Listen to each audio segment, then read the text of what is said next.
mon histoire. Depuis 83 jusqu'à l'élo, nous avons fait na Nzambe. Nasaleli Nzambe awa na Kinshasa, nasaleli Nzambe na l'intérieur, nasaleli Nzambe na pays de l'Afrique. Il y a trois sortes de disciples. Il y a ceux qui vont vous abandonner, il y a ceux qui vont vous combattre et il y a ceux qui vont vous rester fidèles. Donc il y a trois sortes de disciples, ceux qui vont vous abandonner, ceux qui vont vous combattre et ceux qui vont vous rester fidèles. Il faut se préparer à cela dans le ministère. Mon parcours, mon histoire. Bonjour et bienvenue dans l'émission Nabino, Mon parcours, mon histoire.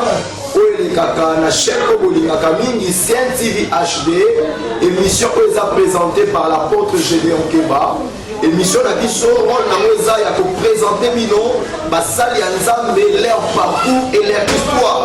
Et aujourd'hui, par la grâce de Dieu, nous avons invité à Sika, comme vous l'avez toujours ma nouveauté, Lélo Doza avec l'apôtre Mata Makanda Prosper, au Azali, Lipamoli pour la mission de Mokolo Lélo. Donc on découvrir parcours naïe, donc on découvrir Nini Nzambe Asala Nzela naïe, donc on découvrir des choses importantes où il faut Sungabiso Nakatia émission Oyo. Azaye Mogote, Aza accompagné avec le docteur Onassis Makabou, il est le responsable de l'église de Bissika Tozali Awa. L'homme de Dieu, bonjour. Bonjour. Bonne santé, bonne libota. Santé Zamalam, libota Zamalam. Merci beaucoup. Nous avons appris Lamino. Nous avons en direct, il y a émission Lamino, Mon parcours, mon histoire, la chaîne CNTV HD. Mon docteur, bonjour. Bonjour. Bonne santé, bonne libota. Merci beaucoup. Tout ça accompagné avec les enfants de l'église.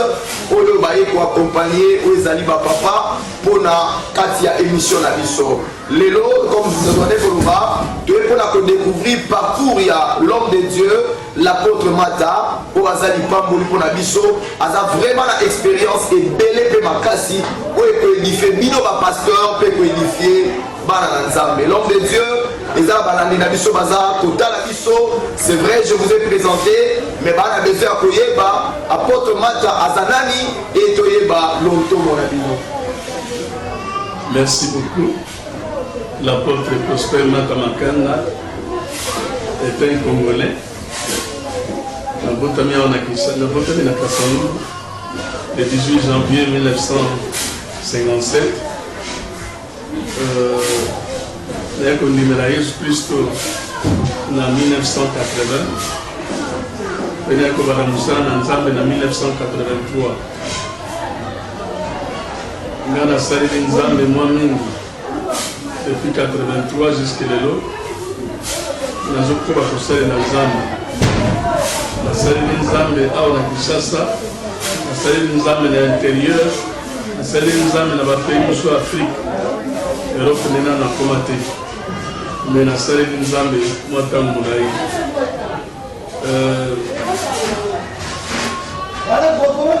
kusala Nzambe kusala ba campagne d'évangélisation na tangu na kala tuzali kosia ba tono oji tono télévision matricule tono oji mégaphone doté à San Malamu nazo se souvenir un jour nazo te ya bongo mama moko ayeko tumbo la tono wana afro isanaka kapo ayeba kinga na tamu na kalagete na nzambe bimana bana na ye siko ayibiti na sina bongo ki motema na sina komba na nzambe ayebo kutana na lote ya Malamu epese kanda atu akwesaka tono wana mais nzambe asalaki ngolu ete ntango ayoki liloba na nzambe ntango azongi akwesa tono nga nazokoba na koteya bongo mama ngo ayekobonga motema ayekondimela kolo Yesu Kristo.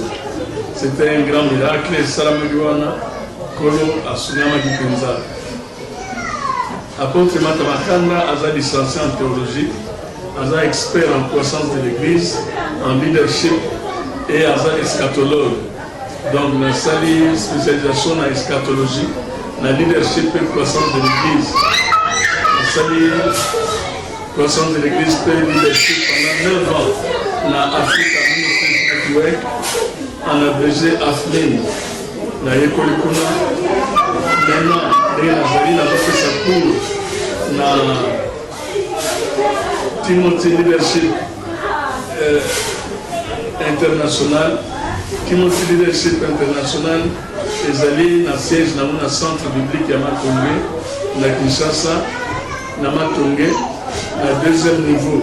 Kuna nde siège na mo ezali wana toli kopesa cours kuna sur le leadership, sur la croissance de l'église.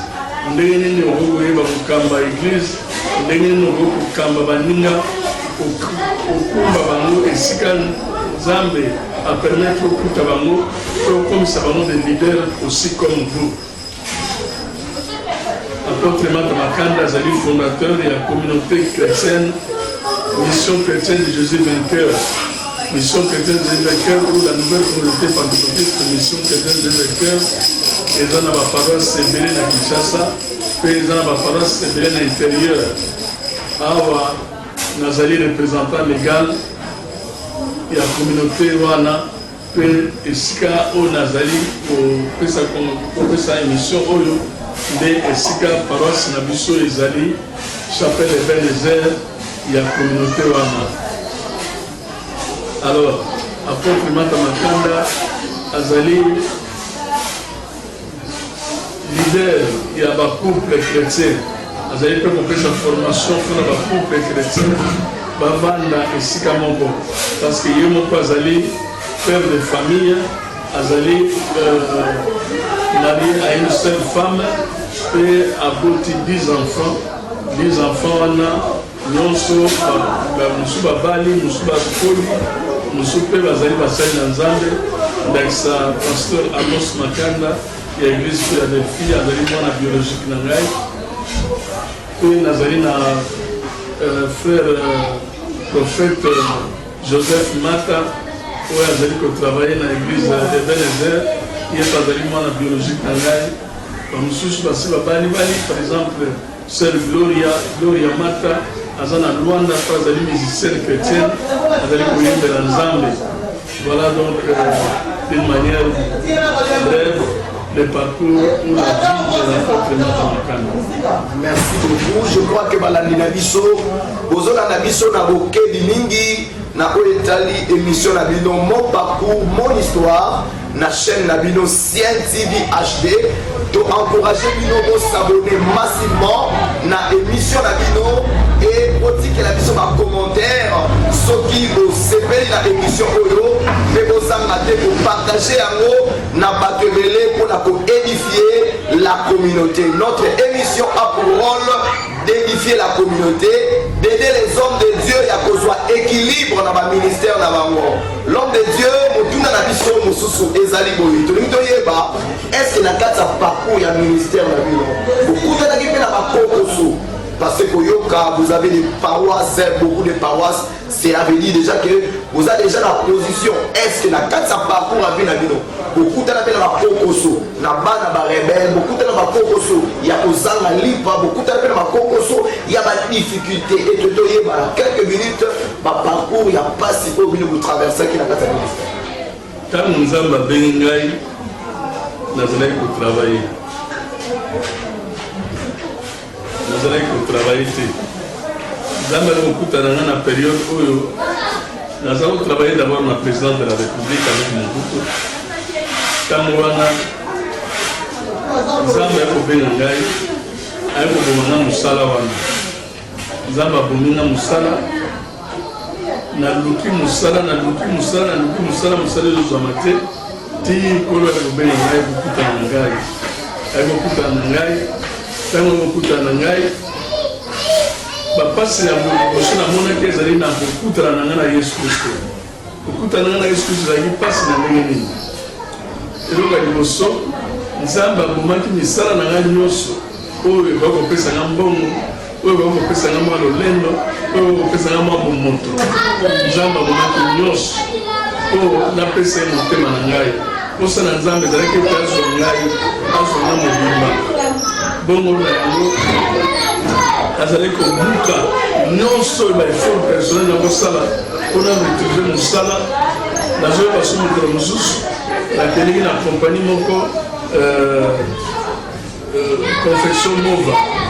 Confection mova lero na ezokozwa bajournalier bazokoengage bajournalier bon ntango bazokoengage bajournalier na komi wana bati molongo bato baza ebele bazokota bazozwa 10 par 10 bazokota ekomi tour na ngai sentinelle wana akoti na kati lere abimi ngai nakomi moto ya liboso abi na ngai esili bato lelo bakoki alors que nasalaki effort nakomi na première babelanga ekoki nazongi na ndako nayebi ke nazonga na makolo vraiment bana limete tingiringiri na makolo nazosufrir nyonso wana ezalaki apele ya nzambe azoprepare kobenga ngai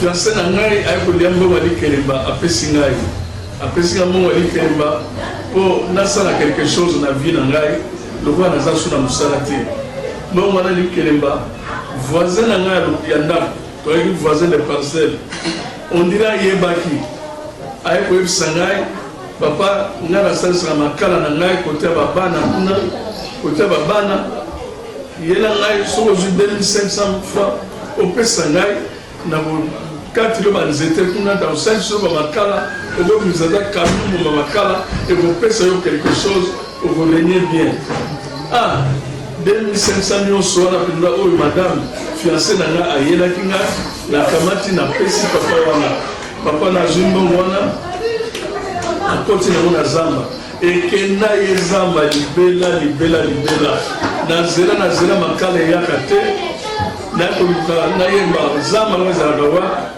nake kokota na zamba wana nake koluka ye nake na kingasani nazwi camion eketi na bana kuna nakomi kuna na zamba namoni ye topotani kuna neti tobunda mais solution ezwami te bongo lere nazobunda na ye kuna liniki camion ekotaka kuna esebimi sikoyo fale nazonga nabima na prince tina kinkore na makolo ezalaki mpasi mpenza nyonso wana ezalaki apel nzambe azoprepare nga mpo abenga ngai nazongi makolo tiki nkole nazwi te mutuka mbongo wana ti lelo nazwa te voisin wana mokolo mosusu na ye na ndako boye nayekoyoko babimaki butu basi badeplace babimi na mwasini babimisi biloko na ndako bakei pa mosusu donc nazwa mbongo wana te ekozwama te nazalaki na babloc moteur ya balandrover na kati ya ndako camarade moko ayekobisangano toyokona kolivrango na inzal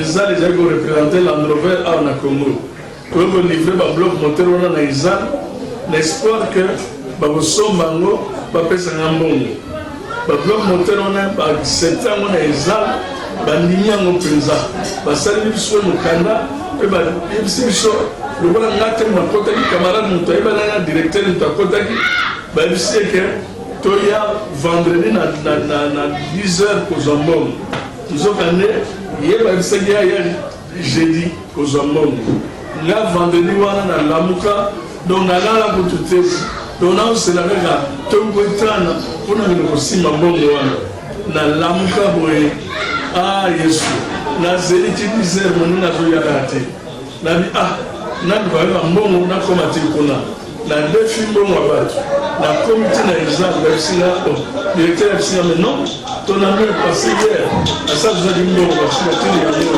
mbongo nyonso azwaki cet ami là je ne l'ai plus jamais revu ti lelo oyo nani amona ye te na mbongo wana akeli nango akende kosala nini nayebi te wana nyonso eza prene na appel na ngai ya suka nango oloba ete nazangi na bachargeur de batterie industrielle na kati ya ndako na ngai nabi bon ami moko tozamomela ni masanga aza kokende Brazzaville azalaki coopérant abi na ngai papa opesanga chargeur de batterie natekilo na Brazzaville nazelo basefa po orenie po tokondenga komela na mayaza po biso lelo tozalaki po tokende komelaka na mayaza kuna en tout cas napesaki chargeur de batterie akende yango Brazzaville banda basa wana katisa braza ti zela ayaka te nakomoyoka nungu bamona ke na bar boye nakomooluke na babar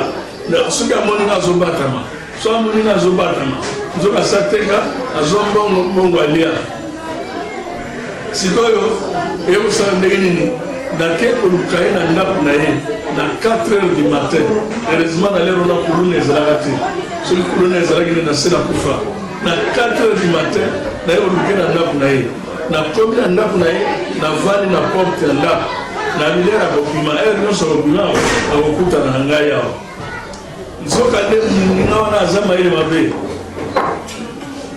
porte na eza na vitre wana soki oza na kati ozomona moto ya libanda me yo moto wana libanda mwana moto na kati eza te mista wana na ba 5h alingi abima atali amoni ngai akoti na chambre afungoli fenêtre abimi na chambre abimi na nsima kuna akei mwasi alamuki ti 6h30 akutinga na vandi wana abinanga ozozela ema abimi nazela ema abi mais ema asabimaki te abi te nga na vandi awa depuis 4h nayaki mutu moko abimi awa te abi atali fenêtre abi fenêtre la chambre la fenêtre seke abi amonaki yo po awa fa amona yo na libanda amonaki yo abimaki na fenêtre ezalaki pasi vraiment nasiliki makasi nalobi na kokende te ti mobali no akoya kokutanga awa ere moko ye mosabi papa Tamar pokomona ezalaki Tamar naoyebisa yo naloti yo lelo naloti yo kaka lelo donc na se souvenir nga beloti nga ndenge nini abi naloti yo Jésus-Christ na fleuve azosukola bato basali milongo bazoya yo koza na kati ya molongo wana bato nyonso azosukola bango na mai ya pamba mais comme na tour na yo asengi linuka na savon mpo nga na tuni na yesu mpo ye ka linuka na savon abi aza salite mingi nga bili kanga monoko na yo badamu komokolo bananga nazo salite mingi bato nyonso na batani molongo na fleuve basalite ndenga ngai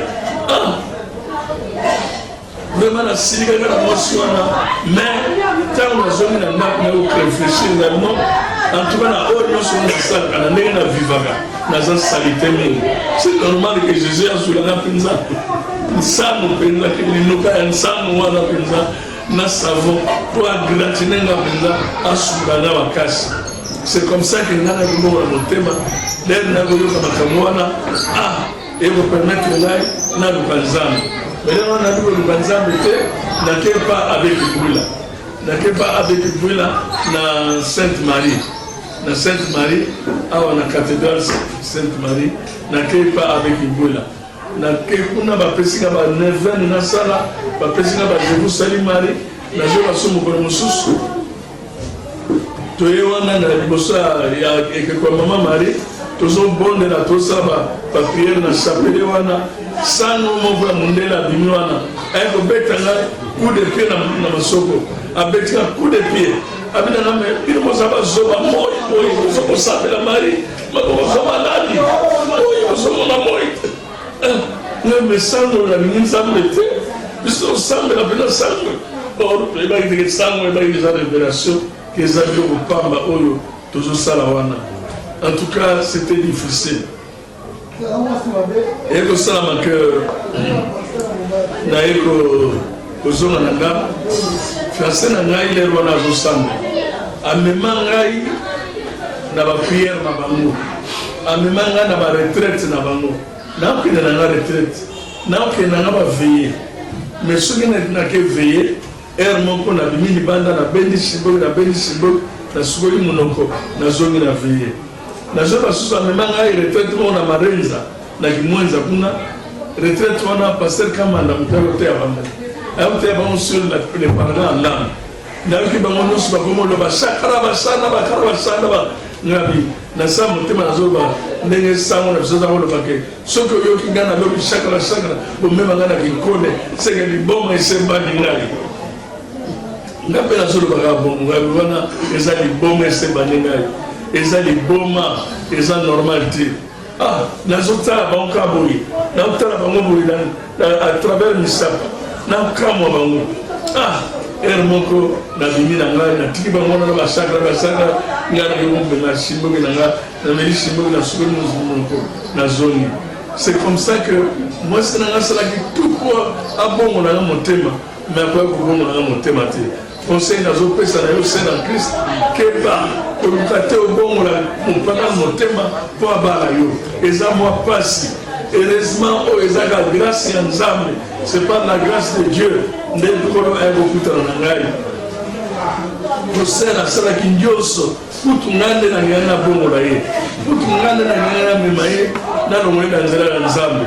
Heureusement, il y a peu à Zagina, mais 600 makas. Pour tous les gens, ceux qui sont à la paroisse, les gens qui sont catholiques, tous à la paroisse. Tous avez une place, mon chambre, nous avons utilisé, chambre, nous chambre 12, chambre 11. Chambre 11, on a un film, chambre 11, on a un film enfant non admis. Alors, c'est on a une chambre non admis.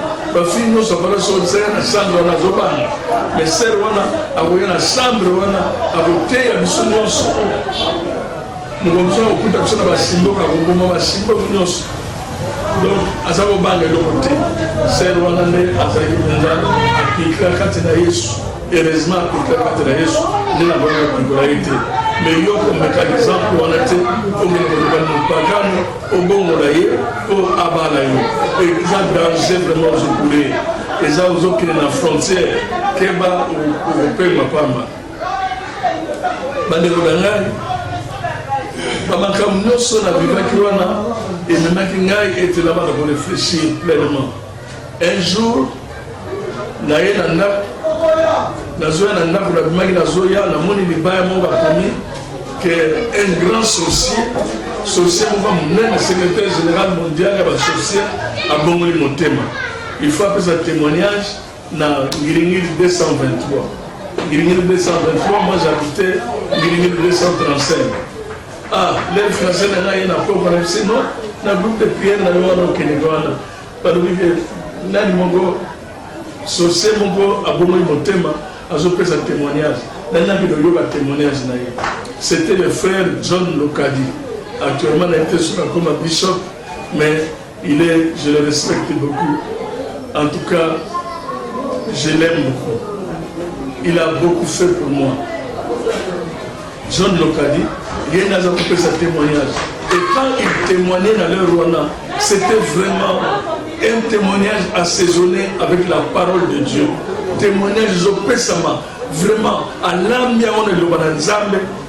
Quand on a présenté le témoignage naïe, avec Tuna, Nani Oyo, Aline Kopesa mon témoignage pendant Yesu. Ah, Nana Tali Siko place Nazalaki. Ma fille a quartier Bazawana, nam tombe le loboko liboso na bango. Ah, na mona mo gênant. Bas, albi so yo na soni na misra, na ba na yo soni na misra tata na ngai. Na bi ah, ba yo na soni na misra tata, na tima na bongo boy. Ani oyo asai, nzamba lokeni ya ba tata tombe na loboko makasi. Na calculer, papa si nous sommes au monde. Kolia na ngai par exemple na kosoma Thomson oyo kwa 16 wana kiona na liango na deux fois na kabu na tumiango na kabu lopele na le na tongo muntu na bolia na midi pe bolia na mwana na kagire ba pasi nyoso na zomona mwasi nyoso azaona mutao sekure na zate oyo balobina na Yesu na boko sekure na yo basoni kwa ni ana tongo libo na tombe loboko pena ko ya Yesu kwa mkolo pena bisi na ngai. Voilà circonstance où on a yabela Yesu le kola mkolo pena bisi na ngai. C'était après un moment de grand calvaire, un moment difficile. Nzambe même kinga vraiment na zanga nyoso na kele na nyoso pour asima motema na ngai, a conduire motema na ngai et ni kabepa na ye. Voilà la circonstance où il y a un bon thème. Merci beaucoup. Balani Nabiso, tu rappelles que vous avez une émission Mon parcours, mon histoire, la chaîne CNTV HD. Invité la mission à l'élo, Ezali apôtre Mata Makanda pour brosser son parcours, à brosser les circonstances, et ayamba Yesu, et après ça, bon, et Yesu. Maintenant, que tous les étapes, il y a besoin exhortation, il y a quelques minutes, Nanzela Moussali Nzambe, Matéa O et Kosumayo, moi Nzambe, et Kosumayo, Moussali Nzambe, peut-être aux Anakeba, qui te pose des questions, est-ce que Nzamba, Benganga, toi, Benganga, Ugoyo Kamaluma Nzambe, et Nakata Maluma Nzambe, l'homme de Dieu, Agomeka, pour voir que la mission Miki Nakati, témoignage, il y a Makabu Yamalam, Nzambe, à Salelier, dans quelques minutes. Aujourd'hui, aujourd'hui, Kainayo, on a kozwa ezali note ya mate anabiso. Nous avons voté sur les 5 niveaux du ministère, les 5 niveaux du leadership. Pour ça, les Nzambe, ils ont une étape. Parce que les Nzambe, ils comme un grand leader. Parce que les Nzambe, ils comme un patriarche. Non. Parce que les Nzambe, ils ont un niveau. Niveau à leadership, nous appelons cela le leadership de position. Leadership de position, ils allaient nini. Leadership de position, ils allaient Batubazo Landayo, parce qu'ils doivent vous suivre. Parce qu'ils sont obligés par Landayo. Pourquoi? Peut-être qu'on vous a désigné comme pasteur d'une église. Mais ce n'est pas vous qui avez construit cette église. Mais on vous a désigné comme pasteur. Ordonnance soit oyo représentant légal a signé et qu'obligé par nous bateau sayo le pasteur. Mais au gagner dans le mitema na bamoté, au gagner dans confiance na bamoté. Donc bango ba parce qu'il y a une ordonnance qui vous a institué pasteur de cette église. Ça c'est le leadership de position. Dans le niveau de leadership de position, nous soit dans leadership de position, à moment où nous sommes dans de passe. Pourquoi? Parce qu'il doit travailler d'abord pour gagner confiance à Bandimi. Il doit travailler d'abord pour amindimi ça et pas Bandimi. À convaincre Bango que Nzambe a béni. Il faut vraiment vivre de nouvelles expériences avec lui. Mais tant que nous va vivre yote, moi Bandimi la yo pesa ezate. Même ceux qui apparemment Bandimi parce que ils ont un mukanda ou étio pasteur. Pas seulement pasteur, ou établir comme directeur dans une entreprise. Parce que vous avez nommé. C'est ça le degré de la nomination. Vous avez nommé. Mais tu n'as pas encore fait une expérience. Tu n'as encore rien fait, rien prouvé. Voilà, c'est le leadership de position. Deuxième degré, c'est le leadership de permission. Leadership de permission, les amis. Parce que les gens veulent bien vous suivre. Ah, à partir de la leadership de position, on va aider à comprendre que aux en appel et en Zambé, on va travailler pour toucher les thèmes à la exhortation, na esaleli na yo, na comportement na yo, na réconcilier les gens qui ont des problèmes. Nous avons aidé l'église, nous avons assisté à deuil, nous avons aidé dans un conflit avec eux-mêmes, le conflit spirituel. Par exemple, nous avons aidé à Penwate, nous avons aidé à biloko nyonso wana ezosala ke bato bakomisi koyo na posa ya kose confier epa na yo wana okomi na niveau ya deuxième niveau ya leadership, le leadership de permission oyo ezotinda bato sikoyo babanda kolinga yo babanda kolinga bango moko balanda yo baza kooblige bango te parce qu'il y a une ordonnance mais parce que bazomona déjà oyo ozosala na kati na bango. Troisième niveau de leadership, c'est le leadership de position, de production. Leadership de production, les gens vous suivent à cause de ce que vous avez fait pour l'organisation. Ah, par exemple, Batia qui est pasteur Koutia, pour convaincre les Batou, mais on va dire que ça, pour l'organisation, pour l'église, on va dire pour créer par exemple une école dans 4 églises. au sali par exemple équipe songo les alakite au créer équipe wana obani ko sala un leadership exceptionnel oyo pour créer biloko na kati ya église oyo ozokamba bato sikoyo bazomona no moto oyo azosala makambo ebele mpona organisation na biso mpona église na biso donc bato bakomi kolinga yo mpona oyo yo ozosala mpona église bato bakomi kosepela nango. Alors quatrième niveau de leadership, c'est le leadership de perfectionnement des individus. Les gens vous suivent à cause de ce que vous avez fait personnellement pour leur vie. Donc, perfectionnement des individus, c'est que au Koutaki Moutou, na zéro, au commissaire héros. Nous devons reconnaître que ce qui a commis au Nazali, c'est grâce à Papa Wana. Ce qui a commis à niveau Oyo, c'est grâce à Moutou Wana. Donc, vous avez trouvé les gens à zéro au Kalibango, parce que le leadership, c'est quoi? C'est prendre les gens là où vous les avez trouvés et les conduire vers la réalisation des plans de Dieu dans leur vie. C'est ça le leadership. Au Kamabatu, va réaliser plan Yanzambe na Bomo et na Bango. Alors, quand les gens commencent à réaliser le plan de Dieu dans leur vie, grâce à Nabino, donc vous avez atteint le quatrième niveau de leadership, le perfectionnement des individus. C'est-à-dire que vous avez perfectionné ces gens-là. Parce que le leadership est fait conduire à quelque chose. Les gens quittent nos églises. Pourquoi? Par crise de leadership. Parce que les gens ne sont pas éviter ce donc, ils sont en église, mais ils sont évoluer, ils sont nulle part, ils sont se perfectionner. Donc, si vous vous décourager, vous avez place vous quelque part. Parce que l'homme cherche toujours un bas niveau. Nous avons toujours la stationnaire. Nous avons que les gens à niveau, il y a l'homme qui alors, le leadership de perfectionnement, c'est aider les gens à croître, ou aider les gens dans leur positionnement, dans leur leadership. Au sein de leader local. Cinquième niveau de leadership, c'est le pinacle. Les pinacles, les gens vous suivent à cause de ce que vous êtes, de ce que vous représentez.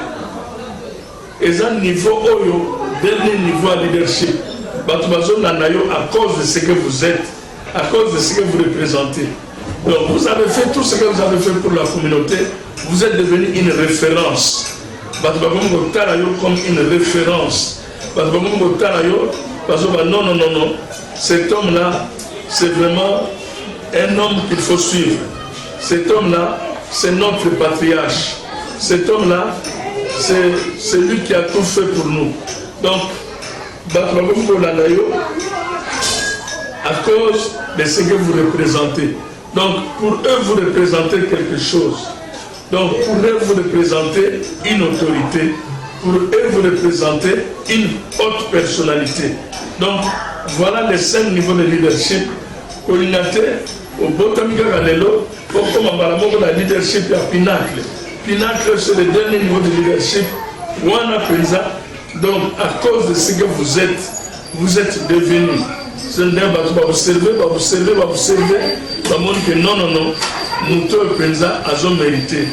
Nous tous Penza avons référence qu'on a vu. Nous tous avons représenté quelque chose qu'on a vu. Donc, il y a un moment bana nyonso bakomi koloba ke naza mwana ya apôtre Mata, naza mwana ya apôtre Mata. Ngai soki naza oyo nazali ezali grâce à apôtre Mata, parce que pour eux l'apôtre Mata est devenu une référence. Voilà un peu ce que je peux enseigner sur les 5 niveaux, les 5 différents niveaux du leadership. Oyo ezali na kati ya église to na kati ya communauté nyonso, même dans l'entreprise, même dans les sociétés. 5 niveaux on a ezali au salama au fur et à mesure que vous allez avancer dans les différentes étapes. Mais il y a des efforts que vous devez faire pour atteindre le niveau où il y a pinacle. Le niveau final du leadership, ils ont 5 témoignages, ils ont 5 personnalités, ils ont 5 caractères, ils ont 5 était Yomei comme une référence que non, c'est notre papa, non, c'est notre père. Amen. Amen. C'est notre père, c'est notre papa.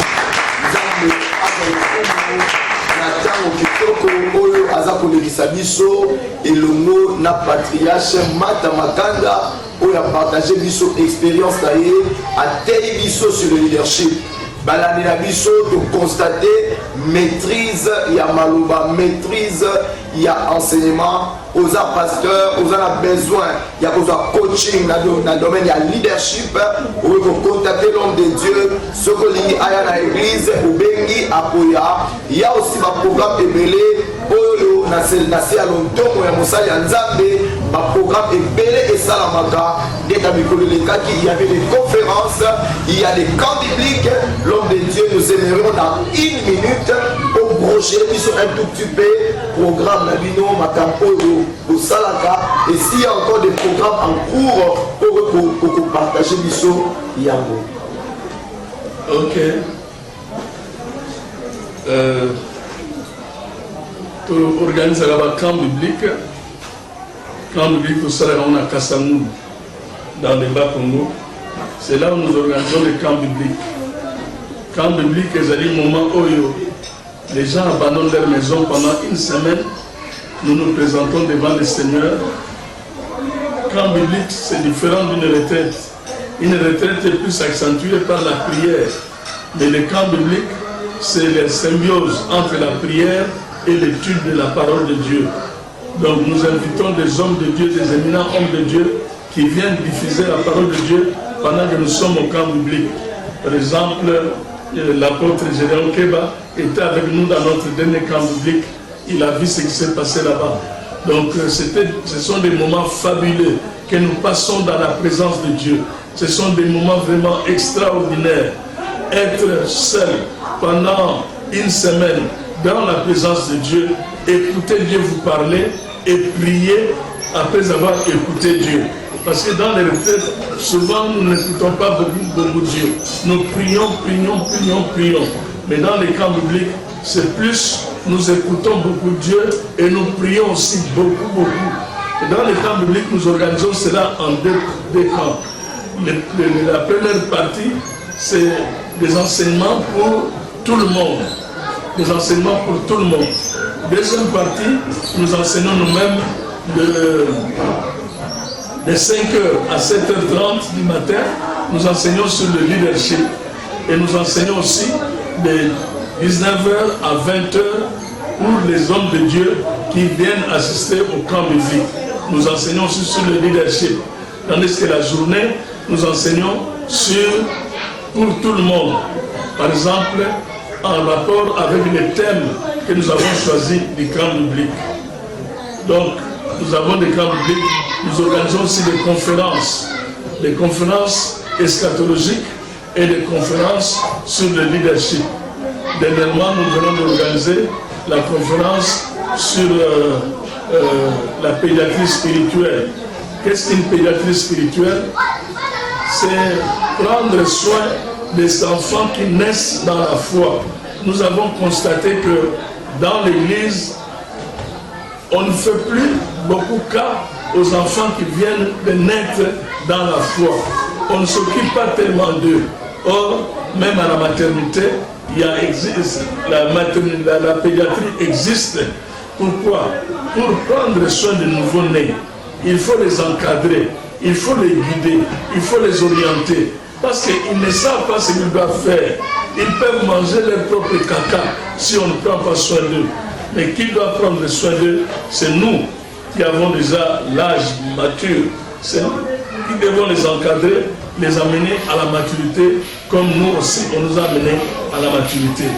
Donc, nous avons aussi un mois que nous organisons ici à l'église Jésus vainqueur sur Kenge numéro 186. Nous organisons un grand séminaire d'1 mois, un grand séminaire eschatologique appelé Alerte eschatologique. Jésus-Christ arrive. Et ça sera avec le docteur Onassis Makabou qui est à mes côtés.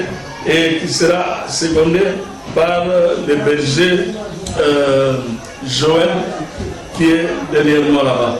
Donc ils vont animer ce séminaire pendant tout un mois sur les 14 signes annonciateurs du retour de Jésus-Christ, sur l'enlèvement de l'Église, le tribunal de Christ et la rétribution des couronnes divines, les festins des noces de l'agneau, le règne de 7 ans de l'Antichrist et ses acteurs, l'Antichrist ou la bête qui monte de la mer, les faux prophètes ou la bête qui monte de la terre, Babylone la grande ou l'église apostate, le deux témoins, ainsi que la bataille d'Armageddon, le retour glorieux du Seigneur Jésus-Christ, le millénium ou le règne de 1000 ans, le jugement dernier et le trône blanc, le ciel ou l'enfer. Voilà donc les sous-thèmes qu'on va exploiter pendant un mois qui va commencer du 14 septembre au 10 octobre de cette année, ici sur Kenge 186 à Guinguini, entre Sayo et 24 novembre, dans la chapelle Ebenezer de la mission chrétienne Jésus vainqueur. Voilà donc le programme que nous avons. Pour nous, étant encore convalescents, nous n'avons pas un programme spécifique cette année, mais à partir de l'année prochaine, nous allons reprendre les camps bibliques, nous allons reprendre toutes nos conférences. Voilà donc. Merci beaucoup, merci beaucoup. Tozongi epai ya apôtre Matamakanda, après sa mission numéro ya contact, ceux qui vont contacter pour la conférence, va contacter pour la programme spécifique, c'est à la base de soutenir vision Oyozanayango, va contacter à travers quels moyens. Ok, Narim d'abord n'a que pour notre pasteur, voyez que la rébellion est Utanandola. La rébellion est Utanandola et Bandera Nandola. Donc, toute église est susceptible de connaître la rébellion. Bisoba Oyo Tozoloba, tout ce que connaître la rébellion est belé. Bana Oyo Boti, Bana Oyo Bokoli, Bana Oyo Bolisi, Baza capable, Babima, sans ton consentement, Bagene Bosala, église Nabango, Toli Gablo Nabango. Et ça, la Maranango. Tokuta Namumba, les Pele Penza. Liboso na kutana rébellion na yana kufa penza rébellion liboso na kutana nango wana église eza sur Kibunda. J'avais au moins 800 membres. En tout cas, rébellion me manga plus de 700 à 750 membres. Babima balamoko bagé kosala église. En tout cas, rébellion yaka te parce que yo sali mabe. Rébellion yaka non kaka. Ata obateli ndenge nini rébellion koya kaka. Rébellion ya kaka. Ata obateli bana.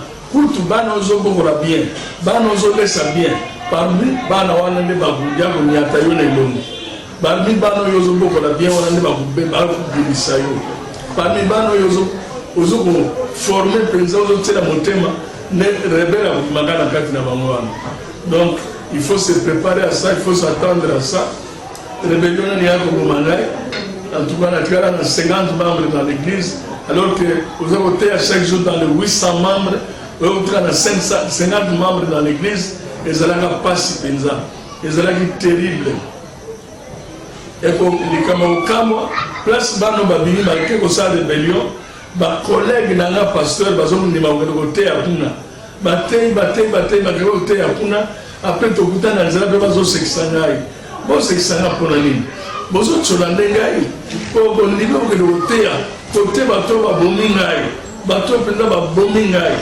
Ah, et ça n'arrive pas si. Ça n'arrive pas si, mais nous avons persévéré et Dieu nous a soutenus. Banawana, après 2 ans, on va être bon là. Autre raison que cette église là, tu vas sauter. Tu vas quitter. Tu vas cette église là. Après 2 ans, la rébellion. Na zone sabango baya samba nini bavana na baba bakoma bandimi pas manakata ba. Voilà donc il faut s'attendre la rébellion et uta ce qui nzamba va empêcher rébellion à s'attendre yo empêcher la rébellion que na église na yo il faut se préparer à cela. Sur autant de la Bible, au moment que la Bible parle de Diotrephe. Diotrephe a boyé qui copé Saint-Thomas Jean et Sikapo Ateya, alors que Batiaki et Kotia a Kamba Église. Diotrephe a télémélaki apôtre Jean. Ce total, tout le monde Alexandre de Forgeron. Il a télémélaki Paul. A boyé qui Paul a sa moussala, alors que il est Batiaki et Kotia. Donc, par rebelle, beaucoup de vos enfants vont vous abandonner. Beaucoup de vos enfants vous ont préparé aux autres disciples, il y a trois sortes de disciples. Il y a ceux qui vont vous abandonner, il y a ceux qui vont vous combattre et il y a ceux qui vont vous rester fidèles. Donc il y a trois sortes de disciples, ceux qui vont vous abandonner, ceux qui vont vous combattre et ceux qui vont vous rester fidèles. Il faut se préparer à cela dans les ministères.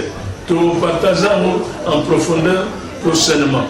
Maintenant, si vous avez besoin de moi, je suis au 00 243 85 223 13 34. 00 243 85 223 13 34. C'est le même numéro que j'utilise pour Orange Money. Donc si vous voulez nous assister, vous pouvez utiliser le même numéro de Orange Money, c'est le même numéro que j'utilise.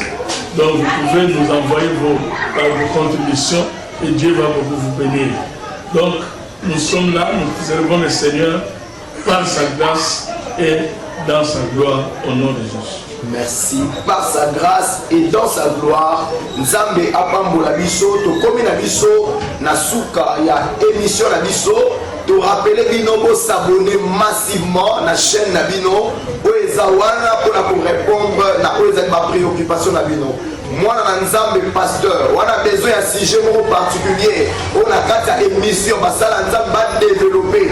C'est la biso na commentaire, ou soit pour la biso na numéro affiché wana, na numéro na biso ya WhatsApp, au commis na numéro ya WhatsApp, tu pour transmettre yango na basali ya Nzambe de sorte que ba kotia mon à disposition na bino na mikolo koya na émission na biso mon parcours mon histoire, to ya basala Nzambe avec des sujets spécifiques pour kosunga bino en tant que bana na Nzambe pe basali ya Nzambe pour kokola malamu. Bozanga te pour partager mingi po ezali lien oyo botia ba commentaire pour la biso eloko ni na kati ya enseignement mosala Nzambe esimbio.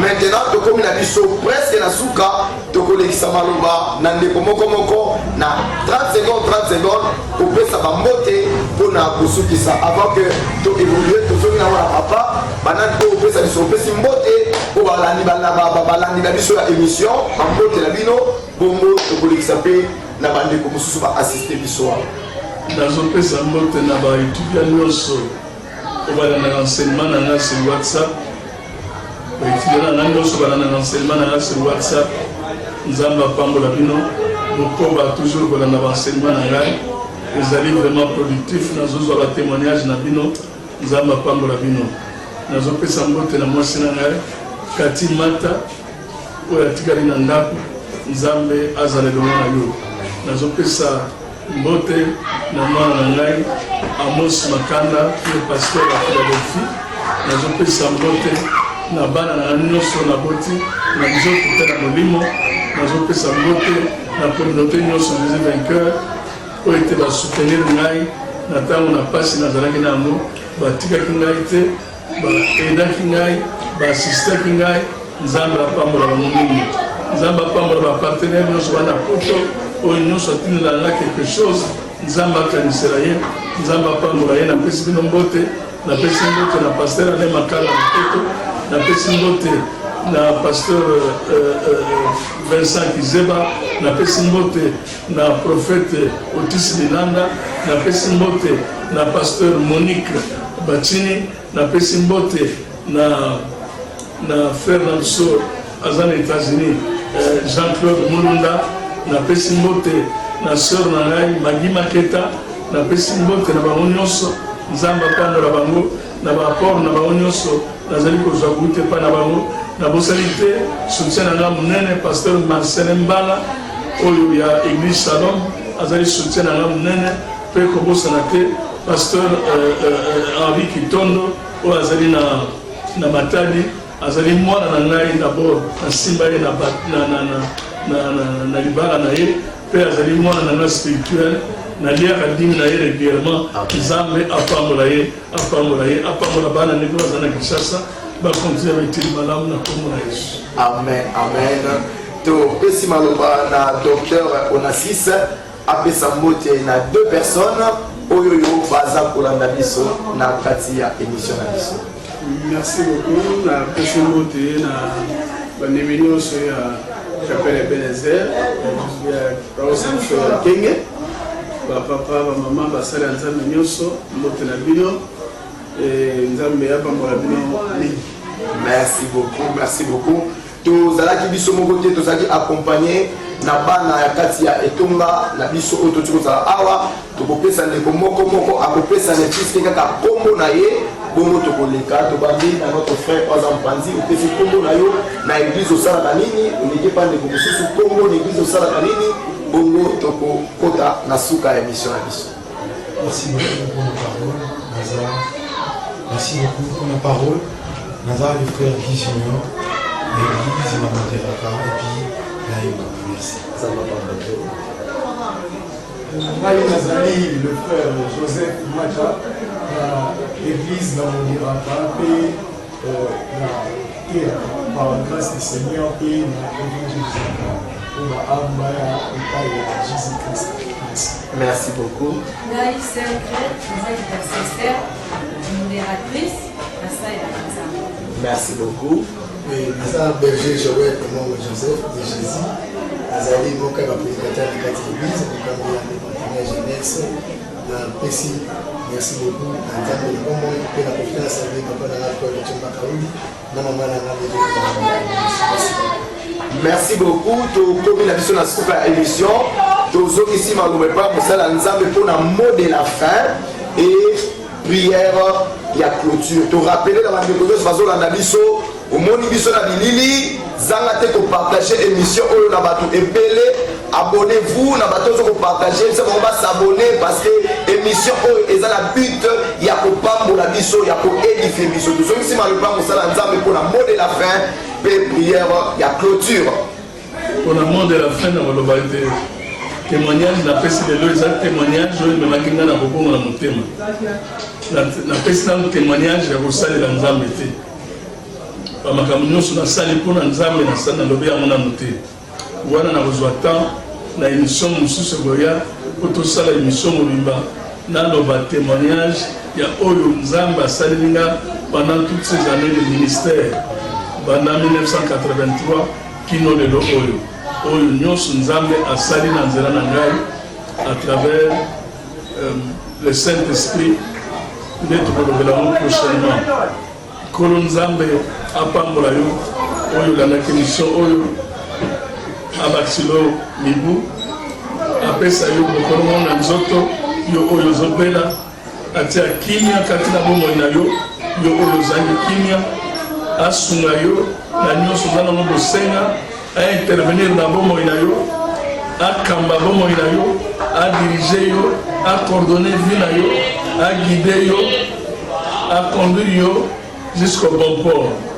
Nzambe apambola yo na kombo na Paul Yesu Kristo. Amen. Amen. Amen. Nzambe apambola yo, to rappelle bino, bo s'abonner massivement na kata chaîne na bino CNTV HD, partager l'émission pour na ko édifier bandeko ebele tika nzambe ya bomo apambola bino to pamboli bana nyonso ya etonga oyo ya bibiso to pamboli nzambe apambola mosali na ye le docteur Onassis nzambe apambola disponibilité à notre papa apôtre Mata Makanda pe nzambe apambola ba fidèle nyonso ya etonga pe nzambe apambola bandeko nyonso oyo bolandi biso to bosani te papa Bekas à partir ya Angola bisika zali topesi mbote na frère Gloire ozolanda biso depuis France tika nzambe apambola bino tozangi pete kopesa mbote epai ya papa André Zeka à partir ya France bisika zolanda biso tika nzambe na bomoi apambola bino na kombo na Yesu tokutani na émission oyo kolanda botika malamu et que le meilleur est à la destinée na bino amen.